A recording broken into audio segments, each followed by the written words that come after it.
Good morning. I'm so sorry about what happened this morning with our Google Meet session. We had left off when I was starting to read Swindle. For some reason, the internet, I'm not sure if it was the internet, but my screen kept freezing on all of you and I couldn't see you. It was just a black screen over you. And I'm not sure why it wouldn't let me share the activities either. It was just moving really slow.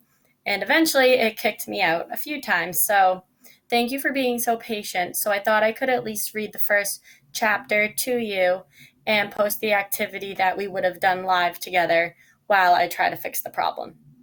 So right now, you see the cover Swindle, and I want you to based on the cover, to go into the document that is posted with this and write what you think the story will be about based on the cover. So a few sentences, and try to look at the details on the cover to help you out. So pause this video and answer that question. What do you think the story will be about based on the cover? So pause. And now that you've answered it, I'll read the beginning to you. So chapter 1. So this is a note that's written by one of the main characters. So he writes, sneaking out at night, helpful hints. 1. When lying to your parents, maintain eye contact. 2. Make sure you ask permission to attend the correct fake sleepover.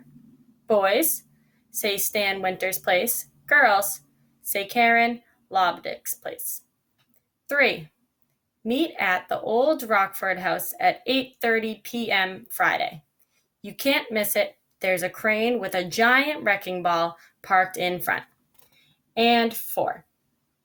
Enter through missing planks in boarded up window. First floor, east side. And number 5. Bring your sleeping bag. Remember, the old Rockford house is a condemned building that will be demolished tomorrow morning. There will be no beds, no running water, no furniture, no lights, no TV. So that is the end of the note. Then it starts. When a plan came from Griffin Bing, even the tiniest detail had to be perfect. He'd agonized over every fine point and possibility, all except one. What if nobody showed up? We probably shouldn't have put the part about no TV, Griffin's friend Ben Slovak said glumly. Griffin and Ben sat cross-legged on their sleeping bags in what had once been an elegant living room. They were surrounded by shredded drapery, remnants of ancient furnishings, and mounds of dust. All around them, cavernous old house creaked and groaned with hollow, eerie noises. Outside, a thunderstorm raged. Griffin trained the beam of his flashlight on his wristwatch. 10:34 p.m. I can't believe it, he seethed. How could we get nobody? 28 people said they were coming. Maybe they're just late, Ben offered lamely. 9 o'clock is late. 10:30 is a no-show. Don't they have any self-respect?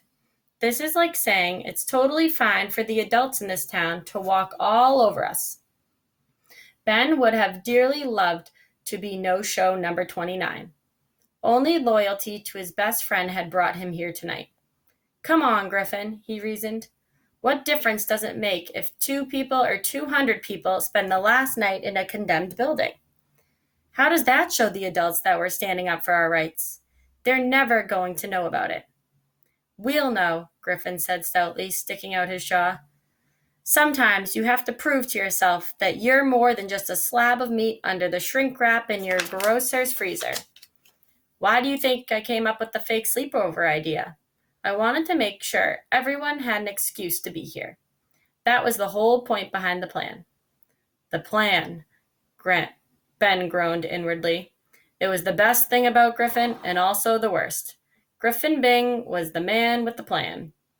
Maybe the other kids wanted to come, but they were scared, Ben suggested. Of what? Griffin challenged. Dust? The rain? A whole night with no TV? This house is supposed to be haunted, Ben insisted. You know the rumors. What rumors? Griffin scoffed. How do you think it got abandoned in the first place? Old man Rockford was in jail for cutting up his wife with a chainsaw. That's what Darren said. When's the last time Darren said anything that's been worth the air it took to blow out of his big fat head? Griffin exploded. He also says he's distantly related to the Rockfords with no proof whatsoever. Besides, they didn't even have chainsaws back in Old Man Rockford's time. They had railroads, though, Ben noted. According to Marcus, the real murder weapon was a railway spike pounded into her skull. Griffin wasn't buying it. He's just pulling your chain. You know how he loves messing with people. But Pitch doesn't, and you know what he heard? The house is haunted by the spirit of a dog that the old man brought home from Europe after World War I. Or maybe it wasn't a dog. Griffin rolled his eyes. Then what was it? A Komodo dragon? Ben shrugged. Nobody knows. But just a few days after it got to town, pets started disappearing. At first, it was just little kittens and puppies, but pretty soon, full-grown St. Bernards were vanishing into thin air, and there were only bones buried all around the doghouse. Only Rockford wasn't feeding his dog any bones. A flash of lightning cast strange angular shadows through the boarded-up windows. Ben paused to let his story sink in. The townspeople took the law into their own hands. They put rat poison inside a big steak and left it on the doorstep. It never occurred to them that if an evil spirit could have lived inside a dog, it could live inside something else too, like a house. He peered around at the shadowed walls, as if expecting to see something supernatural and hideous coming through. Oh, come on! Griffin refused to be shaken. There's no such thing as a haunted house. Well, Marcus heard the same story, Ben said with a sniff. No, he didn't, Griffin reminded him. He heard the one about the railway spike. He heard both, and so did Savannah. Only in her version, it wasn't a dog. It was a baby. Why would the townspeople poison a baby? They didn't. It got carried off by a chicken hawk. But the baby's ghost put a curse on the house to take back all the years it never got to live.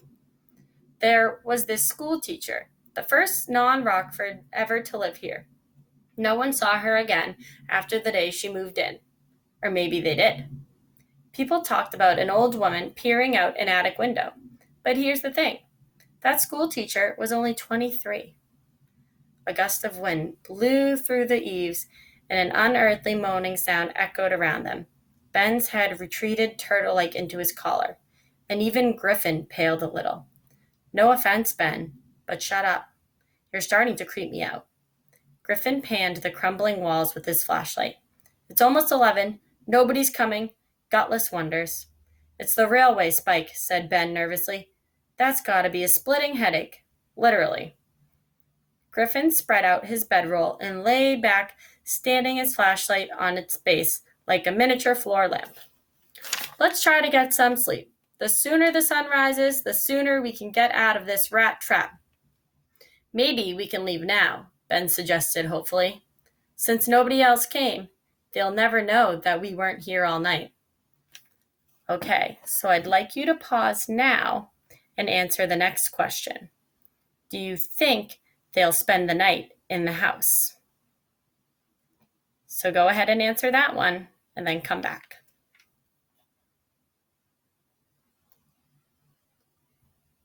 Griffin was horrified. You mean back down? These two words were not in his vocabulary. I don't want my years sucked away by some baby's ghosts. There's no such thing, Griffin exclaimed.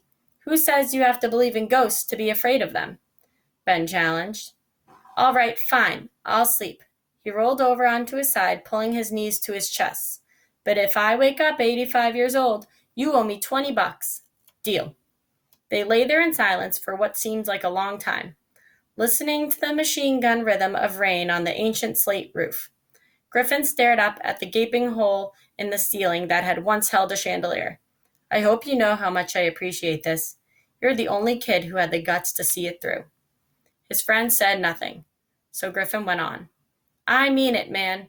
The others. They talk a good game, but where are they? Darren dared half the 6th grade to come. He even made fun of us. Said we'd wimp out. But who's the real wimp, huh, Ben? Ben's reply was slow, steady breathing, almost like snoring. Ben? Griffin sat up and peered at his friend. Ben was curled into a ball on his bedroll, fast asleep. Griffin let out a low whistle of admiration. Creepy house, creepy night, and Ben was relaxed enough to doze off. He came off as a big chicken sometimes, but when it really counted, he was too cool for school. It was harder for Griffin to settle down. Not because he was scared, not at all. Griffin stayed up because he was mulling over the reason he and Ben were camping out with dust bunnies in a century of supernatural speculation. He was thinking about the last plan. Okay, so here's the final spot to pause before chapter 2. So I want you to decide, what do you think the last plan is that he's talking about? So answer that question, then we'll read chapter 2 another day. Okay, thanks for